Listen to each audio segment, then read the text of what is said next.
ایک حدیث جس کو ابن ماجہ نے روایت کیا ہے. ابھی بہت ساری دلیلیں، یہ دو دلیلیں ہیں، بعض اوقات جنہوں نے جو دلیل دی ہے ان کو بھی معلوم نہیں ہوگی. بعض اوقات ایسا ہوتا ہے یہ تو اپنے کو معلوم نہیں تھا، اپنی دلیل بہت اچھی ہے، لیکن دلیل کا حال بھی ہم دیکھیں گے. ایک حدیث ابن ماجہ نے اپنی سنن میں ذکر کی ہے. سند کیا ہے؟ حدثنا محمد ابن خلف العسقلانی قال حدثنا رواد ابن الجراح عن عامر ابن عبد الله عن الحسن ابن ذكوان عن عبادة بن نسي عن شداد ابن اوس قال قال رسول اللہ صلی اللہ علیہ وسلم. یہ لمبی سند ہے کہ محمد ابن خلف العسقلانی نے حدیث سنی کس سے؟ رواد ابن الجراح سے. اور اس راوی نے حدیث سنی عامر ابن عبداللہ سے. اس راوی نے حدیث سنی حسن ابن ذکوان سے. اس راوی نے حدیث سنی عبادہ ابن نسی سے. اور عبادہ ابن نسی نے حدیث سنی شداد ابن اوس سے. یہ پوری سند ہے. یہ حدیث آئی کیسے؟ ابن ماجہ کے پاس، امام ابن ماجہ کے پاس یہ حدیث آئی کہاں سے؟ شداد ابن اوس کہتے ہیں قال رسول اللہ صلی اللہ علیہ وسلم، اللہ کے رسول صلی اللہ علیہ وسلم نے فرمایا ان اخوف ما اتخوف علی امتی الاشراک باللہ. سب سے زیادہ میں امت پر جس چیز سے ڈرتا ہوں وہ اللہ کے ساتھ شرک ہے. لیکن آگے کیا ہے؟ اما انی لست اقول یعبدون شمسا ولا قمرا ولا وثنا. میں یہ نہیں کہتا کہ میری امت کے افراد سورج، چاند اور بت کی عبادت کریں گے، وثن کی عبادت کریں گے. میں یہ نہیں کہتا، یعنی اس کا ڈر نہیں ہے. ولیکن اعمالا لغیر اللہ وشہوتا خفیہ. لیکن ڈر کس چیز کا ہے؟ کہ وہ اللہ کے سوا دوسرے کے لیے نیکیاں کریں گے اور ان کے اندر چھپی ہوئی خواہش ہوگی. اس شرک سے میں ڈرتا ہوں. تو بہت سارے لوگوں نے کیا کہا؟ دیکھو دلیل ہماری یہ ہے. کیا دلیل ہے؟ اللہ کے نبی صلی اللہ علیہ وسلم نے کیا فرمایا؟ مجھے ڈر ہی نہیں ہے کہ تم سورج کی عبادت کرو گے، چاند کی عبادت کرو گے اور وثن کی عبادت کرو گے. مجھ کو ڈر نہیں ہے. ڈر کیا ہے؟ کہ تم نیکی کرو گے لیکن اللہ کے سوا کسی اور کو خوش کرنے کے لیے، یعنی ریاکاری. تو کہا کہ دیکھو یہ حدیث اس بات کی دلیل ہے کہ مسلمان کبھی وطن کی، سورج چاند کی عبادت نہیں کرے گا. تو اب ڈرنے کی ضرورت نہیں ہے اور جاؤ درگاہ پہ خوب سر جھکاؤ. یہ شرک نہیں ہے. کیوں؟ اس لیے کہ مسلمان شرک کر ہی نہیں سکتا ہے. تو جو کر رہا ہے وہ شرک ہو ہی نہیں سکتا ہے. مسلمان شرک کر ہی نہیں سکتا ہے، تو جو کر رہا ہے وہ شرک ہو سکتا ہے؟ نہیں. لاجک. لیکن یہ معاملہ بہت ٹریجک ہے، اس لیے کہ اس حدیث میں بہت پرابلم ہے. لگاتار 3 راوی ہیں جو فیل ہو رہے ہیں. نمبر 1 الحسن ابن ذکوان، اس کے بعد یہ راوی اس حدیث کا، اس کے بارے میں ابن حجر کہتے ہیں الحسن ابن ذکوان ابو سلمہ البصری صدوق یخطی. یہ راوی اگرچہ سچا ہے لیکن حدیث میں غلطیاں کرتا ہے. حدیث میں غلطیاں کرتا ہے. ورومی بالقدر، اور تقدیر کا انکار کرتا تھا.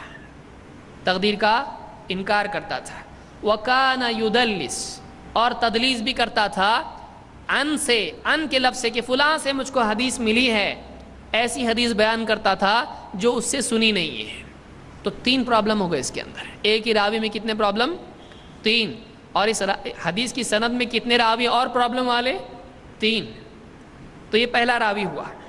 اور علامہ عینی خود کہتے ہیں عمدۃ القاری میں والمدلس لا يحتج بعنعنته الا ان يثبت سماعه من طریق آخر. جو راوی مدلس ہو، اب اس کو سمجھاتے بیٹھوں گا تو ہمارا ٹائم چلا جائے گا. مدلس کس کو بولتے ہیں؟ کسی اور درس میں اس کو سمجھائیں گے، یا ضعیف حدیث کا درس آپ سنیں. مدلس اس کو کہتے ہیں جو اوپر سے ایسے آدمی سے حدیث بیان کرے جس سے یا تو وہ ملا نہیں ہے یا اس سے اس نے حدیث سنی نہیں ہے، لیکن کہ فلاں سے میسج مجھ کو ملا ہے، بیچ میں کوئی ہے جس کا نام اس نے چھپا دیا. جب تک کہ یہ بتائے نہیں کہ میں نے سنا تب تک کہ اس کی حدیث لی جائے گی نہیں. یہی علامہ عینی نے کہا ہے.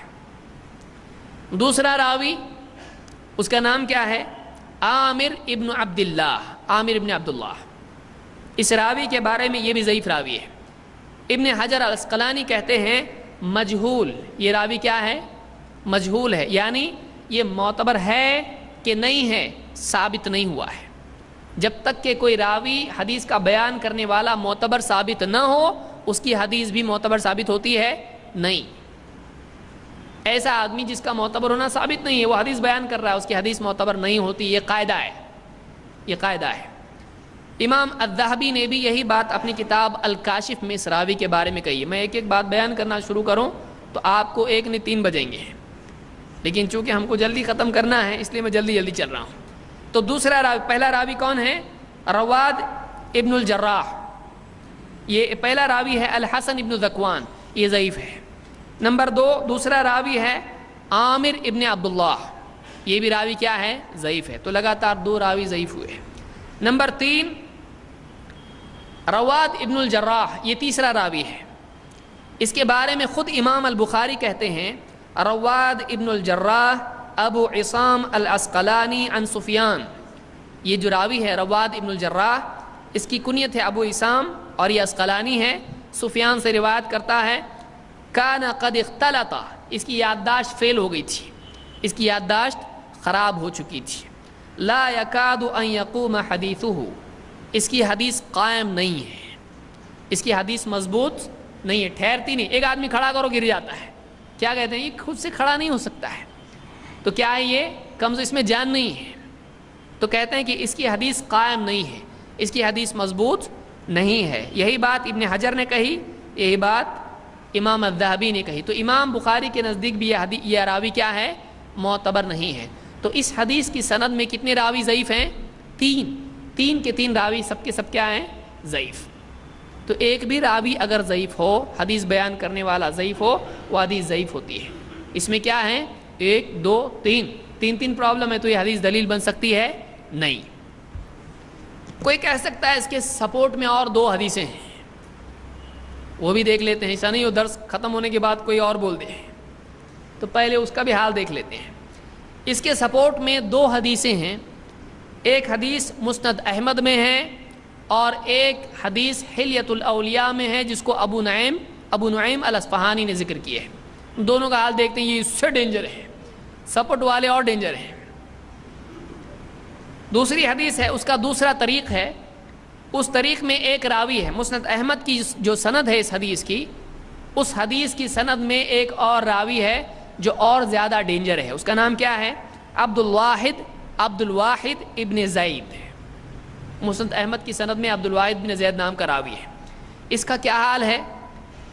ابن حبان اس کے بارے میں کہتے ہیں کان ممن غلب علیہ العبادہ، یہ راوی ایسا تھا بہت عبادت کرنے والا تھا، حتی غفل عن الاتقان، یہاں تک کہ حدیث کے بارے میں مضبوطی سے لاپرواہ ہو گیا، حدیث کے بارے میں یہ آدمی مضبوط نہیں ہے۔ فکثرت المناکیر فی حدیثہ، تو اس کی حدیث میں اول فال منکر حدیثیں شامل ہو گئیں، اس کی روایتیں جو بیان کرتا ہے اس میں کیا ہونے لگا؟ بہت غلطیاں کرنے لگا، بہت غلطیاں حدیث میں بیان کرنے لگا۔ امام البخاری اس کے بارے میں کہتے ہیں ترکوہ، محدثین نے اس راوی کو چھوڑ دیا، اس سے لینا ہی نہیں حدیث، ترکوہ، اس کو ترک کر دیا، چھوڑ دیا، اس سے حدیث مت لو۔ امام النسائی کہتے ہیں متروک الحدیث، یہ راوی متروک الحدیث ہے، سارے محدثین نے اس سے حدیث لینا چھوڑ دیا، اس کو کیا کہتے ہیں؟ متروک الحدیث۔ یہ میزان الاعتدال میں امام الذہبی نے ذکر کیا ہے۔ تو معلوم ہوا کہ اس کے سپورٹ میں جو حدیث ہے وہ اس سے زیادہ ضعیف ہے۔ کیوں؟ اس لیے کہ اس میں ایسا راوی ہے عبد الواحد ابن زید، جو کہ کیا ہے؟ متروک الحدیث ہے۔ اور ایک سند ہے اس کی جو حلیۃ الاولیاء میں ابو نعیم نے ذکر کی ہے، اس حدیث کی سند میں ایک اور راوی ہے، اس کا نام ہے عطا ابن عجلان۔ اس کے بارے میں کیا ہے؟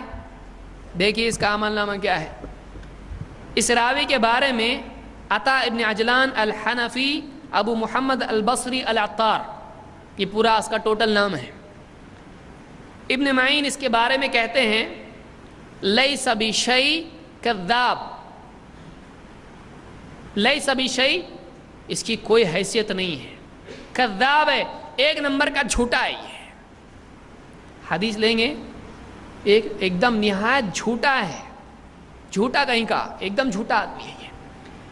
اور ایک مرتبہ انہوں نے کہا کان یوضع له الحدیث فیحدث به، اس کے لیے لوگ حدیثیں گھڑ گھڑ کے اس کو دیتے تھے اور وہ گھڑی ہوئی حدیثیں یہ بیان کرتا تھا.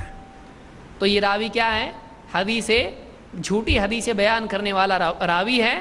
اور خود اس کے بارے میں ابن معین جو بہت بڑے محدث ہیں ان کا کہنا ہے کہ یہ کیا ہے؟ لیس بشیء، اس کی کوئی اوقات نہیں حدیث کی فن میں، کذاب ہے، جھوٹا ہے. امام البخاری کہتے ہیں منکر الحدیث، اپنی کتاب تاریخ کبیر میں انہوں نے یہ قول ذکر کیا ہے. اور امام الذہبی اس راوی کے بارے میں، عطا ابن عجلان کے بارے میں کہتے ہیں واہم، واہیات راوی ہے. اتہمہ بعض الائمہ، بعض ائمہ نے اس پر جھوٹ گھڑنے کی تہمت لگائی ہے. تو یہ کیا ہے؟ یہ جھوٹی حدیثیں بیان کرنے والا راوی، اس کی حدیث سپورٹ میں بھی چلے گی نہیں. تو یہ پہلی حدیث کا حال ہے. تو یہ حدیث کسی بھی اعتبار سے قابل اعتبار نہیں.